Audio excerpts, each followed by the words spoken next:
Bonjour, vous êtes avec Biliana sur la chaîne Science Inspirante. Aujourd'hui, nous allons voir qu'est-ce que c'est la conscience, quel est son rôle et est-ce qu'il est possible d'augmenter notre conscience.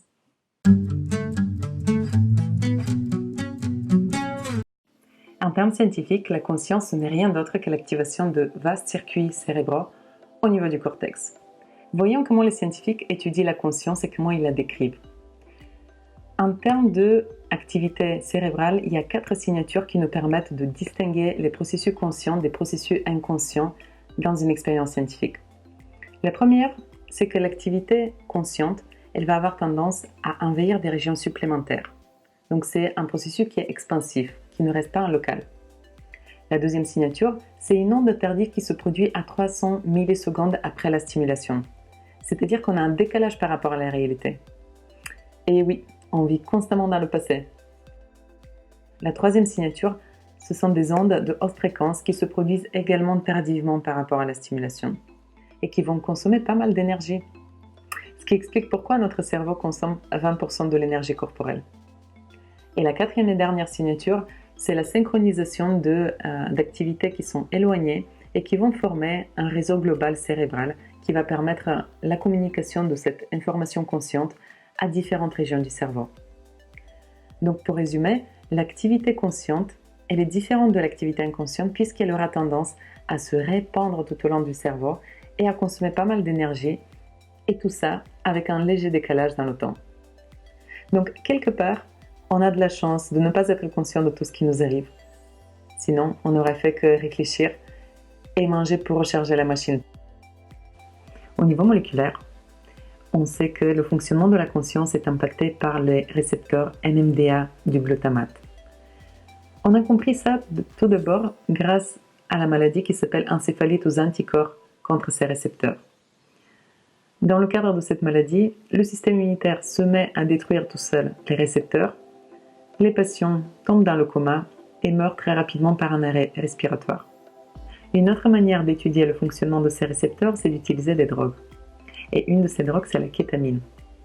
La kétamine, c'est un anesthésiant général qui, à forte dose, va causer la perte totale de la conscience, mais à faible dose, il va juste perturber nos perceptions. Et il est connu pour créer cet effet, cette sensation de dédoublement de la personnalité. Je parle avec autant d'enthousiasme de la kétamine parce que j'ai eu la chance de la tester moi-même dans le cadre d'une étude clinique.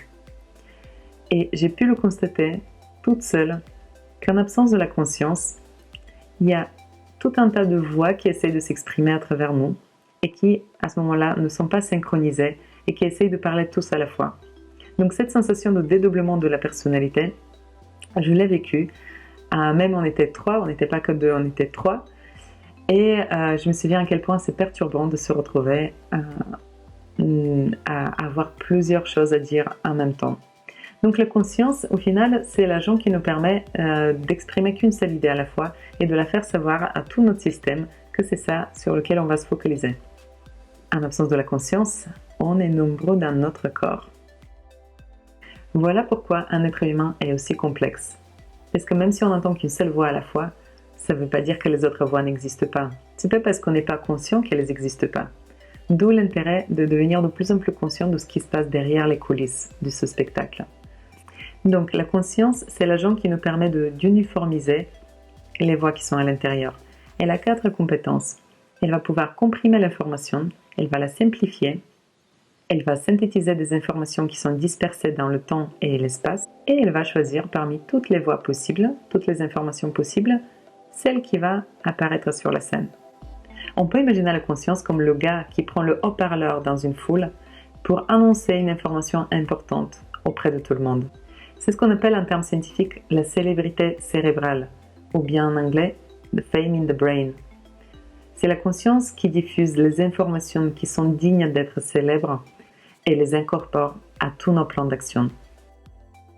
Et c'est là où ça devient intéressant, puisque plus on est conscient de ce qui se passe à l'intérieur de notre cerveau, plus on va pouvoir diriger ce processus à notre goût et pas juste se laisser embarquer par les processus prédominants qui prennent plus de place que d'autres. Alors, ça veut dire quoi prendre conscience de soi? C'est simple. Prendre conscience de soi, c'est prendre conscience de son corps, de ses comportements, de ses pensées et de ses émotions. Et la meilleure façon de valider si vous avez conscientisé quelque chose, c'est d'essayer de le verbaliser. La verbalisation, c'est un excellent critère de conscience. En tant qu'être humain, on a la capacité d'apparaître deux fois. Une fois, j'apparais comme celui qui perçoit, et une deuxième fois, j'apparais comme celui qui perçoit que je perçois. Tout simplement, je suis conscient d'être conscient. Et cette capacité, elle est extraordinaire. C'est ce qu'on appelle la métacognition. C'est notre capacité d'observer ce que je suis en train de faire. C'est notre capacité de réfléchir sur ses propres états mentaux et d'auto-évaluer nos propres états. C'est la conscience qui s'examine elle-même. Là où je place mon attention, je deviens conscient. Et c'est grâce à ma volonté où je décide où placer mon attention. Donc, augmenter sa conscience, ce n'est rien d'autre que développer sa capacité de métacognition. La conscience, ce n'est pas une image complète. On a juste les aspects utiles de la réalité. Donc, pour monter en conscience, on ne va pas viser la perfection. Ça va être trop compliqué et trop énergivore. Monter en conscience, ça veut dire juste enrichir les informations qui font partie de mon expérience sensorielle. Et ça se produit tout simplement en se posant des questions à chaque instant. Comment je me sens? Qu'est-ce que j'éprouve? Quel est le comportement que j'ai? Ou quelles émotions et quelles pensées sont en train de circuler à l'intérieur de moi? Mais à quoi ça sert de monter en conscience? Plus je développe ma métacognition, plus je me rends compte quelles sont mes pensées, mes comportements, mes états physiques et mes états émotionnels.